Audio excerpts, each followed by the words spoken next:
ท่านครับวันนี้ความคาดหวังของผู้คนในสังคมไม่ว่าจะเป็นความต้องการเรื่องของความสำเร็จความกินดีอยู่ดีหรือแม้แต่การที่มีสุขภาพดีก็ตาม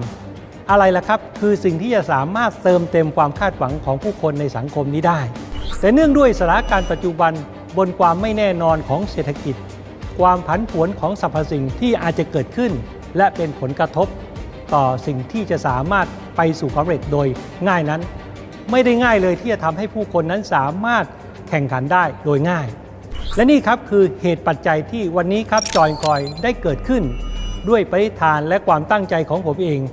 กับทีมงานและผู้บริหารทุกคนที่เราเชื่อเหลือเกินว่าวันนี้สิ่งที่ผู้คนต้องการอะไรคือสิ่งที่จะเป็นคำตอบที่ทำให้ผู้คนนั้นไปสู่ความสำเร็จโดยง่ายและวันนี้ครับสิ่งที่เราค้นพบแล้วก็เป็นแนวทางเป็นนวัตกรรมทางการตลาดแบบใหม่ที่เราใช้คำว่า Innovative Modern Trade MLM นั่นหมายถึงการที่เราได้สร้างระบบที่เอาทุกอย่างมารวมกันไม่ว่าจะเป็นค้าปลีกค้าส่งขายตรงหรือแฟรนไชส์เอาทุกอย่างที่มีระบบการค้าแบบสมัยใหม่เอามารวมอยู่ที่นี่ครับอยู่ในระบบ MLM ที่มีการจ่ายผลตอบแทนที่ทำให้ทุกคนเป็นเจ้าของเครือข่ายและมีรายได้จากเครือข่ายแต่การทำธุรกรรมที่ว่านี้ไม่ได้หมายความว่าเราจะลักษณะของการทำธุรกิจแบบเครือข่ายที่มุ่งเน้นแต่การชวนผู้คนเพื่อเข้ามาทำธุรกรรมในลักษณะการบริโภคเท่านั้นยังเน้นกิจกรรมที่ทำให้ผู้คนเอาระบบไปกระจายไปขยายงานบนพื้นที่บนโลกใบนี้หรือแม้แต่การที่ใช้เครื่องมือในการสร้างทำให้ท่านสามารถที่จะไปขยายงานด้วยใช้เครื่องมือของ iMart M-Shop e-wallet ที่เป็นการ key order หรือเป็นการสั่งซื้อบนโลกออนไลน์บนทุกๆพื้นที่แม้กระทั่งการเปิดระบบที่ทำให้ท่านสามารถเอาระบบ iMart ไปสร้างบ้านของท่านเป็นร้านค้าหรือการที่ทำให้ท่านสามารถใช้รถยนต์ที่เป็นรถของท่านมาทำเป็นร้านสะดวกซื้อเคลื่อนที่ทั้งหมดนี้คือการสร้างเครื่องมือที่ทำให้ทุกอย่างเกิดการบริโภคการกระจายสินค้าเอาสินค้าเข้ามาขายระบบหรือจะเอาสินค้าไปขายข้างนอกและทั้งหมดนี้คือกลยุทธ์ที่เราได้ค้นพบว่าอะไรที่จะทำให้ทุกอย่างขับเคลื่อนไปด้วยกัน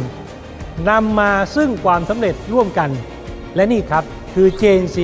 Convergence of MLM นั่นหมายถึงการเอาทุกอย่างที่เป็นความต้องการความคาดหวังเครื่องมือกลยุทธ์ทุกอย่างมาบรรจบกันสอดคล้องกับความต้องการของกระแสโลกที่มีการแข่งขันอย่างรุนแรงทั้งหมดคือสิ่งที่เราเชื่อเหลือเกินครับว่าจะนำมาซึ่งความสำเร็จโดยง่ายและนี่ครับ JNC ขายตรงสะดวกซื้อที่มากด้วยคุณค่าที่จะนำพาทุกท่านไปสู่ความสำเร็จร่วมกัน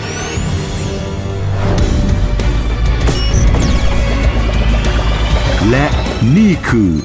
ก้าวแห่งการพัฒนาอย่างเหนือชั้นสู่ปีที่ 16 ด้วยการสร้าง JC Platform ซึ่งเป็นศูนย์กลางของการเชื่อมโยงเพื่อขับเคลื่อนธุรกิจของการเข้ามามีส่วนร่วมของทุกท่านใน JC Platform ที่มีโครงสร้างหลักเพื่อตอบสนองทุกภาคส่วนให้ได้รับประโยชน์ร่วมกันทั้งหมดนี้เพื่อนำพาทุกท่าน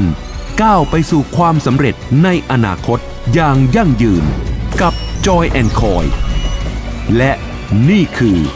โอกาสทางอาชีพที่เป็นไปได้ง่ายๆในมือคุณ